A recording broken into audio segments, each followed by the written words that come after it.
Welcome to Kenton Teaches. Enjoy the video. In this video, I will show how to grow collard greens in a raised bed. Begin by locating a sunny site and mixing compost into loose, well-draining soil. Sow seeds or transplants 1 inch deep and water lightly to settle soil. Maintain even moisture and mulch to conserve water and suppress weeds. Thin seedlings to proper spacing and monitor for pests, while plants establish strong, healthy leaves for harvest. Prepare your raised bed by testing soil and adjusting pH if needed, then incorporate compost for organic matter.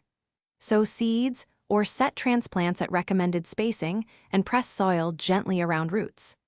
Keep the bed uniformly moist but not waterlogged and apply a light mulch to maintain temperature and retain moisture. Feed with a balanced organic fertilizer at regular intervals and rotate crops to prevent disease and nutrient depletion for steady, vigorous growth. Water collards deeply and infrequently to promote deep root systems, checking soil moisture before irrigating again. Harvest outer leaves regularly and remove any yellow or damaged foliage to keep plants productive and reduce disease pressure. Scout for common pests like cabbage worms and flea beetles and use row covers or handpick caterpillars when feasible, while encouraging beneficial insects with companion flowers. Keep beds clean and rotate plant families to break pest and disease cycles over seasons. Thanks for watching. Please subscribe if this video was helpful.